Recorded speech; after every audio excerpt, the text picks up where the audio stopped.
जय श्री कृष्णा। अध्याय 2 के श्लोक 29 में भगवान श्री कृष्ण अर्जुन से कह रहे हैं, आश्चर्यवत् पश्यति कश्चिद् एनम् आश्चर्यवत् वदति तथैव चान्यः आश्चर्यवत् चैनमन्यः शृणोति श्रुत्वाप्येन वेद न चैव कश्चिदः।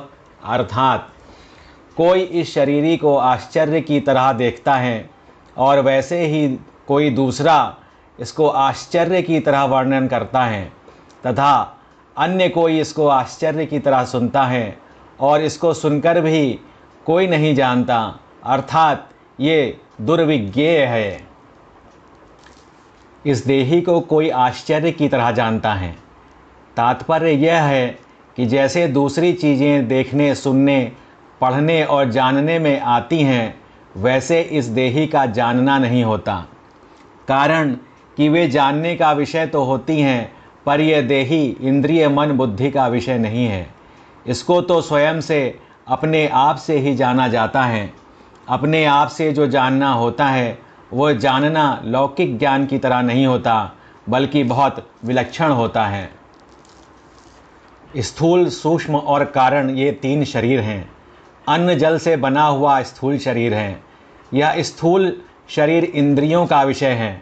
इस स्थूल शरीर के भीतर 5 ज्ञानेंद्रियाँ, 5 कर्मेंद्रियाँ, 5 प्राण, मन और बुद्धि, इन 17 तत्वों से बना हुआ सूक्ष्म शरीर है। यह सूक्ष्म शरीर इंद्रियों का विषय नहीं है, बल्कि बुद्धि का विषय है। जो बुद्धि का भी विषय नहीं है, जिसमें प्रकृति स्वभाव रहता है, वह कारण शरीर है।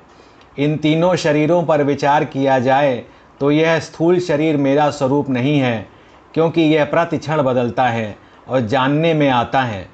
सूक्ष्म शरीर भी बदलता है और जानने में आता है, अतः यह भी मेरा स्वरूप नहीं है। कारण शरीर प्रकृति स्वरूप है, पर देही प्रकृति से भी अतीत है, अतः कारण शरीर भी मेरा स्वरूप नहीं है। यह देही जब प्रकृति को छोड़कर अपने स्वरूप में स्थित हो जाता है, तब यह अपने आप से अपने आप को जान लेता है। ये जानना सांसारिक वस्तुओं को जानने की अपेक्षा सर्वथा विलक्षण होता है। दूसरा पुरुष इस देही का आश्चर्य की तरह वर्णन करता है, क्योंकि यह तत्व वाणी का विषय नहीं है। जिससे वाणी भी प्रकाशित होती है, वह वाणी उसका वर्णन कैसे कर सकती है।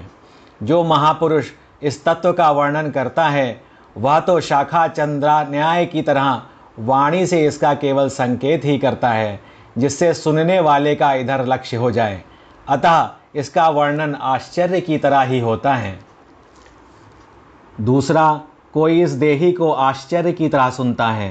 तात्पर्य है कि सुनने वाला शास्त्रों की, लोक लोकांतरों की जितनी बातें सुनता आया है, उन सब बातों से इस देही की बात विलक्षण मालूम देती है। कारण कि दूसरा जो कुछ सुना है वह सब का सब इंद्रियां, मन, बुद्धि आदि का विषय है, परंतु यह देही इंद्रियों आदि का विषय नहीं है, बल्कि यह इंद्रियों आदि के विषय को प्रकाशित करता है। अतः इस देही की विलक्षण बात वह आश्चर्य की तरह सुनता है। इसको सुन करके भी कोई नहीं जानता। इसका तात्पर्य यह नहीं है कि उसने सुन लिया तो वह जानेगा नहीं। इसका तात्पर्य यह है कि केवल सुन करके, सुनने मात्र से इसको कोई भी नहीं जान सकता। सुनने के बाद जब वह स्वयं उसमें स्थित होगा, तब वह अपने आप से ही अपने आप को जानेगा। शरीरी को सुनने मात्र से, अर्थात अभ्यास के द्वारा नहीं जान सकते, पर जिज्ञासा पूर्वक तत्वज्ञ अनुभवी पुरुषों से सुनकर जान सकते हैं। जैसे संसार में सुनने मात्र से विवाह नहीं होता, बल्कि स्त्री और पुरुष एक दूसरे को पति पत्नी रूप से स्वीकार करते हैं तब विवाह होता है, ऐसे ही सुनने मात्र से परमात्म तत्व को कोई भी नहीं जान सकता, बल्कि सुनने के बाद जब स्वयं उसको स्वीकार करेगा अथवा उसमें स्थित होगा, तब स्वयं से उसको जानेगा। अतः सुनने मात्र से मनुष्य ज्ञान की बातें सीख सकता है, दूसरों को सुना सकता है, लिख सकता है, व्याख्यान दे सकता है, विवेचन कर सकता है, पर अनुभव नहीं कर सकता। आगे की चर्चा अगले वीडियो में करेंगे। तब तक के लिए आप सबको जय श्री कृष्णा।